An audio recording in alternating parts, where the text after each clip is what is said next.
Good morning children. बच्चों, आज के इस वीडियो में मैं हिस्ट्री का चैप्टर 4 जो टॉपिक है इसमें इन द अर्लीस्ट सिटीज इसके बारे में कुछ बताने जा रहा हूँ। तो इसमें हड़प्पा की कहानी है। देखिए, हड़प्पा और ये हड़प्पा जो है इसकी खोज कब हुई? हड़प्पा की खोज हुई इन द ईयर 1921। और हड़प्पा की खोज किसने की थी? दयाराम साहनी ने की थी हड़प्पा की खोज। अब ये खोज कैसे हुई? तो जिस समय रेलवे ट्रैक बैठाए जा रहे थे तो रेलवे ट्रैक के लिए ईंटों की जरूरत थी। तो तो आर्कियोलॉजिस्ट का ध्यान इधर गया और उन्होंने जब खुदाई हुई तो हड़प्पा काल के ढेर सारे ईंट मिले और उस ईंट की सहायता से रेलवे ट्रैक को बिछाया गया। तो आपको याद रखना है कि हड़प्पा की खोज हुई थी 1921 में और इसकी खोज की थी दयाराम साहनी ने। अब हड़प्पा किस नदी के तट था? हड़प्पा जो था, हड़प्पा रावी नदी के तट पर था। हड़प्पा कौन सी? ऐसा नहीं है हड़प्पा सिंधु घाटी सभ्यता है तो ऐसा नहीं कह देना है कि सिंधु नदी के तट।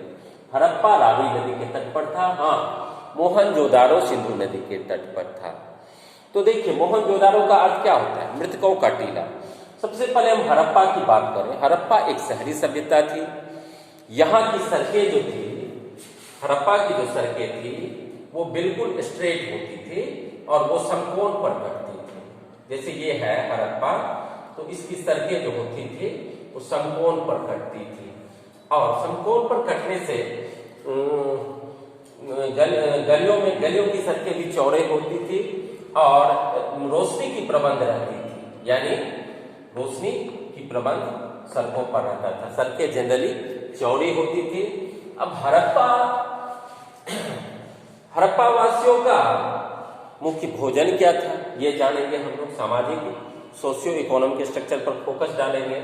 तो देखिए, हड़प्पा जैसा कि मैंने कहा शहरी सभ्यता थी और हड़प्पा पुरुष प्रधान समाज थी, यानी मातृ प्रधान समाज थी। इसमें माता का रोल अहम होता था। माता जो निर्णय लेती थी, मदर, वही निर्णय लिया जाता था। हड़प्पा के वेल ड्रेनेज सिस्टम थी। नालीकरण जो था वो छोटे छोटे नाली को बड़े बड़े नाली में मिला दिया जाता था। नाली घरों से निकलती थी तो अच्छी नाली व्यवस्था, नालीकरण की ड्रेनेज सिस्टम काफी अच्छी थी हड़प्पा सभ्यता। हड़प्पा सभ्यता में जो घर होते थे, 2 या 3 मंजिले घर जो होते थे वो पकी हुई ईंटों से बने होते थे। किससे? पकी हुई ईंटों से। उस समय की ईंट काफी मजबूत होती थी। ठीक है। अब हड़प्पा का विस्तार क्या है? तो मान लीजिए कि ये मैप है आपका, ये जो मैप है इंडिया का, देखिए यूपी तक, इधर हो गया गुजरात, राजस्थान, इधर अफगानिस्तान, पाकिस्तान हो गया, अफगानिस्तान हो गया, इतना इसका विस्तार था। और इसकी सीमा पूर्व में थे आलमगीरपुर, यानी यूपी तक इसकी सीमा थी। अब ज्यादा स्थल हड़प्पा के जो खोजे गए ना, वो गुजरात में खोजे गए थे। ये आपको याद रखना है। गुजरात में लोथल बंदरगाह था, ये डॉकयार्ड। तो यहाँ से क्या होता है? एक्सपोर्ट इंपोर्ट होता था, यानी व्यापार का जो स्रोत था लोथल से व्यापार होता था। तो लोथल में हमें क्या मिले हैं? डॉकयार्ड मिले हैं। लोथल से हमें क्या मिले हैं? मतलब वजन मापने का जो होता है पैमाना, वो मिले हैं। लोथल से बंदरगाह मिले हैं। अब देखिए, मोहनजोदारो से क्या मिला है? मोहनजोदारो से मिला है बाथरूम।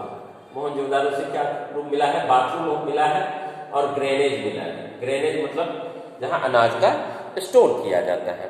तो हड़प्पा शहरी सभ्यता थी। हड़प्पा लोगों का मुख्य भोजन था दूध और दूध से बनी वस्तुएं। उसके बाद दाल, चावल, गेहूं, सरसों, ये सभी मुख्य भोजन थे। और हड़प्पा वासियों का प्रिय पशु क्या था? सांड था। हड़प्पा शहर में जनरली धार्मिक अवसरों पर रिचुअल्स होते थे और पुरुष भी कभी कभी कर्ण कुंडल पहना करते थे। महिलाएं जो है वो गहने यूज करती थी, गहने पहना करती थी। गहने इस समय के ये सोने और तांबे से बने होते थे, उसके बाद सिल्वर के बने होते थे। तो हड़प्पा का व्यापार सुदूर देशों के भी साथ था। टीन का आयात निर्यात होता था, सोना कर्नाटका से मंगाया जाता था। इस समय प्रीसियस स्टोन्स गुजरात से मंगवाए जाते थे। तो हड़प्पा वासियों का घर मैंने बता दिया 2 या 3 मंजिला होते थे। अब है कि क्या है, राखीगढ़ी, ये हरियाणा में है। रोपर, ये स्थल कहाँ से मिले हैं, पंजाब से मिले हैं। कालीबंगा, ये राजस्थान में जहाँ मिट्टी की चूड़ियाँ मिली हैं। उसके बाद बनवाली, हरियाणा, तो जहाँ से मिट्टी के हल मिले हैं। तो हड़प्पा वासी शांति प्रिय लोग थे और हड़प्पा वासी में मृतकों का संस्कार की जहाँ तक बात है तो 3 तरह से की जाती थी। मृतकों का संस्कार कैसे होता था, तो क्या किया जाता था कि मृतकों को या तो दफना दिया जाता था, नहीं तो दूसरा प्रोसेस था कि उसको खुले मैदानों में छोड़ दिया जाता था और जब पशु पक्षी चिड़िया वगैरह आदि उसके मांस खा लेते थे तो उसकी हड्डी को गाड़ देता था। और तीसरा प्रोसेस था कि मृतकों को उत्तर दक्षिण की दिशा में लिटा करके उसको जला दिया जाता था और फिर उसके भस्म को जमीन में गाड़ दिया जाता था। तो हड़प्पा सभ्यता जनरली इसका उदय हुआ 2350 ईसा पूर्व में।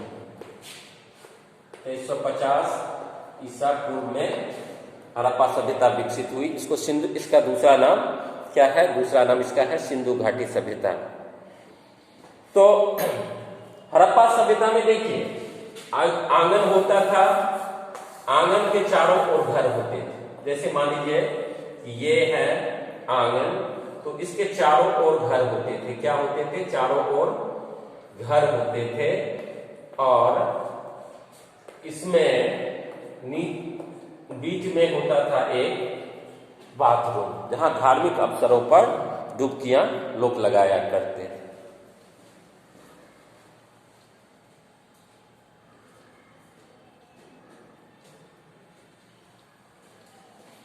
अब देखिए, अब इस बाथरूम में उतरने के लिए सीढ़ियां बनी होती थी, चारों तरफ से सीढ़ियां बनी होती थी। याद रखना है कि धार्मिक अवसरों पर लोग इसमें डुबकियां लगाते थे। ये धार्मिक आस्था थी इस समय।